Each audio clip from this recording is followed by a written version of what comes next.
مسیریوں پر موٹے موٹے گدوں پر تکیہ لگائے ہوئے آمنے سامنے بیٹھے ہوں گے، سامنے پھلوں کی بہار اور نیچے انہار۔ اللہ نے انہار کا لفظ استعمال کیا ہے، دودھ کی نہریں، شہد کی نہریں، پاکیزہ شراب کی نہریں، پانی کی نہریں بہہ رہی ہوں گی، اور ان کے چہرے تر و تازہ ہوں گے، اور یہ نرم نرم بستروں کے اوپر آمنے سامنے بیٹھے ہوں گے۔ ایسی نعمتیں، اور وہاں کے محلوں کو اللہ نے ذکر کیا کہ ایسے محل جنت میں بنائے ہیں کہ ایک اینٹ سونے کی ہے، دوسری اینٹ چاندی کی ہے، اور سیمنٹنگ مٹیریل جو ہے نا وہ مشک کا ہے، اور وہاں کی گھاس زعفران کی ہے، اور وہاں کی کنکریاں ہیرے اور جواہرات کی ہیں، وہاں کے درخت ایسے ہیں جن کے تنے سونے کے۔ ایسی نعمت اللہ نے بنائی ہیں۔ اللہ فرما رہا ہے کہ یہ جنتی ایسے لوگ ہوں گے کہ جن پرندوں کو یہ پسند کریں گے وہ پرندے بھنے بنائے پکے پکائے ان کے پاس آ جائیں گے، اور اس کا گوشت جن کو مرغوب ہوگا وہ کھائیں گے۔ وہاں کے میووں کو اللہ تعالیٰ ذکر کر رہا ہے، جنت کے میووں کو، اور جنت کی زندگی ہمیشہ کی ہوگی، کبھی موت نہیں آئے گی وہاں، یعنی ہمیشہ کی زندگی، کبھی موت نہیں ہے، اور ہمیشہ کی جوانی، کبھی بڑھاپا نہیں ہے، اور ہمیشہ کی صحت تندرستی، کبھی بیماری نہیں آئے گی، اور ہمیشہ کی عزت، کبھی ذلت نہیں آئے گی، اور ہمیشہ کی خوشی، کبھی غم نہیں آئے گا، اور ہمیشہ کی کامیابی، کبھی ناکامی نہیں ہے۔ خالدین فیہا ابدا، for ever and ever, infinite life جس کو کہتے ہیں، جس لائف کا کوئی اینڈ ہی نہیں ہوگا، کوئی خاتمہ نہیں ہے، وہ زندگی آخرت کی ہے میرے بھائی دوست۔ اور اللہ کہہ رہا ذالک الفوز العظیم، یہ بڑی کامیابی ہے، دوڑو اس جنت کی طرف جس کی چوڑائی ساتوں زمین آسمان کے برابر، اور وہ بنائی گئی ہے متقی لوگوں کے لیے۔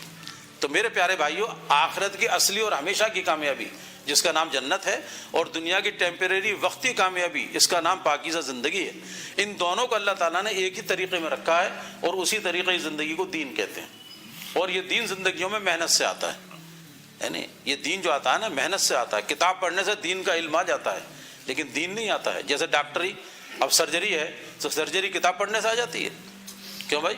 سرجری جو ہے کتاب پڑھنے سے آ جائے گی؟ کتاب پڑھ لے آدمی گھر میں سرجن بن جائے گا وہ، جب تک کہ آپریشن تھیٹر میں جا کر وہ آپریشن نہیں کرے گا اس وقت تک سرجن کیسے بنے گا؟ سوئمنگ ہے، تیرنا، تو تیرنا کتاب پڑھنے سے آ جائے گا کہ تیرنے کے بارے میں کتابیں پڑھ لی، سوئمنگ کے بارے میں تیراک بن گیا آدمی؟ کیا تیرنا کتاب پڑھنے سے آ جاتا ہے؟ تیرنے کے لیے پریکٹس کرنی پڑتی ہے، سوئمنگ پول میں جانا پڑتا ہے، تو تیرنا آ جاتا ہے۔ سائیکل چلانا، تو سائیکل چلانا کتاب پڑھنے سے آتا ہے، سائیکل چلانا پریکٹس سے آتا ہے۔ دنیا کے سارے کام جو ہے نا کرنے سے آتے ہیں، پریکٹس کرنے سے آتے ہیں۔ ایسے ہی دین جو ہے نا یہ بھی سیکھنے سے آتا ہے۔ دین سراسر عمل کا نام ہے، دین جاننے کا نام نہیں ہے، دین ماننے کا نام ہے۔ اللہ اور اس کے رسول کی اطاعت آ جائے ہمارے اندر۔ تو میرے پیارے بھائیوں، یہ دین ہماری زندگی میں آئے تاکہ دونوں جہاں کی کامیابی ہمیں حاصل ہو، اس کے لیے اللہ تعالیٰ نے دین کے ساتھ دین کی محنت رکھی۔ جیسے دکان کے ساتھ دکان کی محنت، فیکٹری کے ساتھ فیکٹری کی محنت، فرم کے ساتھ فرم کی محنت، ڈگری کے ساتھ ڈگری کی محنت، ایسی دین کے ساتھ دین کی محنت، وہ اٹیچ ہے اس کے ساتھ۔ اور بیسک پرنسپل یہ ہے کہ پہلے محنت ہوتی ہے، اس کے نتیجے میں دین آتا ہے، پھر دین کا نفع ملتا ہے آدمی۔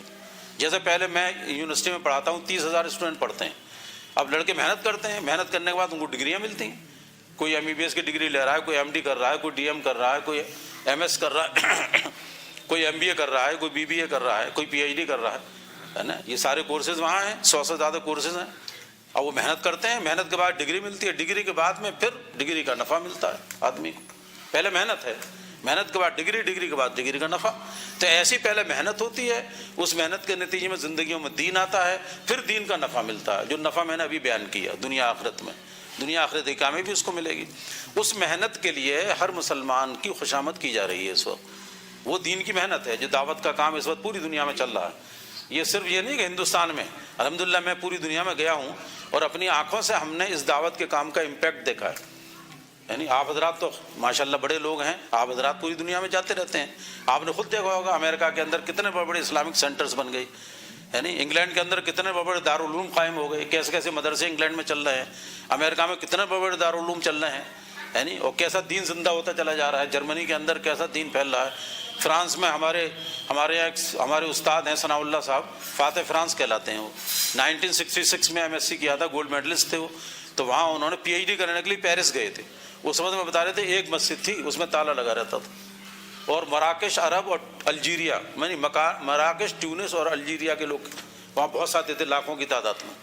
لیکن ان کی پہچان ختم ہو چکی تھی، وہ شراب میں مست رہتے تھے، ننگے رہتے تھے عورتوں کے بیچ میں، اور کہیں سے ان کی کوئی پہچان نہیں تھی کہ یہ مسلمان، فرینچ بولتے تھے، عربی بھول گئے تھے،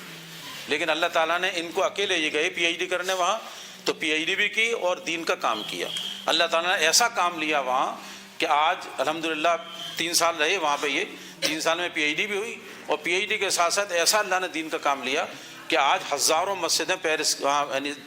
فرانس کے اندر ہزاروں مسجدیں وجود میں آ چکی ہیں، ہزاروں کی تعداد، اور ایسا پردہ آیا عورتوں کے اندر کہ وہاں پہ برقعے پہ اور اسکارف پہ انہوں نے پابندی لگائی، ایسا پردہ آیا۔ ہماری جماعت دبئی گئی تو دبئی کے شہزادے ہیں شیخ محمد حمدان، انہوں نے کارگزاری سنائی کہ آپ کو حیرت ہوگی کہ ہماری شاہی فیملی کی عورت، رائل فیملی کا آدمی ہے وہ، تو انہوں نے کھانے پہ بلایا تھا، تو انہوں نے کہا کہ ہماری رائل فیملی کی عورتیں دینداری دکھانے کے لیے ہم مستورات کی جماعت بنا کر کے پیرس لے جاتے ہیں، یعنی عرب عورتیں جو ہیں نا وہ پیرس میں جا کر کے متاثر ہو کے آتی ہیں، ایسی دینداری عورتوں میں آئی وہاں پیرس کے اندر، کیونکہ ہم اپنی عورتوں کو دینداری دکھانے پیرس لے جاتے ہیں، جبکہ پوری دنیا میں 3 اڈے ہیں بے حیائی کے، لندن ہے، پیرس ہے اور ماسکو ہے، جہاں سے بے حیائی، بے شرمی، بے انیانیت اور گمراہی پھیلتی ہے دنیا کے اندر۔ لیکن جب ہمارے یہ ڈاکٹر صاحب پڑھنے گئے وہاں 1966 میں تو ایسا ریولوشن آیا، ایسا چینج آیا کہ اللہ تعالیٰ کا شکر ہے کہ اس ملک کے اندر آج دینداری عام ہوتی چلی جا رہی ہے اور لوگ اسلام میں آتے چلے جا رہے ہیں، مسجدیں بنتی چلی جا رہی ہیں اور دنیا میں جماعتیں فرانس کی جا رہی ہیں۔ یہی انگلینڈ میں ہوا، یہی امریکہ کے اندر ہو رہا ہے الحمدللہ۔ ہماری جماعت امریکہ میں تھی، نیو یارک میں ایک لانگ آئی لینڈ کے نام سے ایک جگہ ہے، آپ حضرات بھی گئے ہوں گے وہاں، تو لانگ آئی لینڈ میں ایک مسجد بلال ہے، تو پورے علاقے کا مرکز ہے وہاں پہ، ہماری جماعت گئی اور اس مرکز میں شب گزاری ہوتی ہے مسجد بلال میں، تو 2 دفعہ میرا جانا ہوا ہے، تو میں نے کہا کہ یہ تو بہت بڑی مسجد ہے، انہوں نے کہا کہ حیرت کی بات یہ ہے کہ یہ یہودیوں کا سیناگوگ تھا، یہ یہودیوں کی عبادت گاہ تھی یہ اتنی بڑی، لیکن یہودیوں نے اس کو بیچا تو افغانستان کے مسلمانوں نے $30,000 میں خریدا اس کو، اور اس کو چینج کیا اور ماڈیفائی کر کے اس کو مسجد میں بدل دیا، اب پورے علاقے کا مرکز بن گیا ہے وہ، وہاں پہ شب گزاری ہوتی ہے، جماعتیں آتی ہیں، جماعتیں ٹھہرتی ہیں، وہاں سے پوری دنیا میں جماعتیں جا رہی ہیں۔ تو میرے پیارے بھائیوں، میں یہ عرض کر رہا ہوں کہ آج پورے عالم کے اندر یہ محنت ہو رہی ہے اور آپ حضرات ماشاءاللہ کریم آف دی سوسائٹی کہلاتے ہیں، پڑھے لکھے بھی ہیں، دنیاوی اعتبار سے بھی ویل آف ہیں ماشاءاللہ، تو آپ حضرات سے میں اتنی سی درخواست کر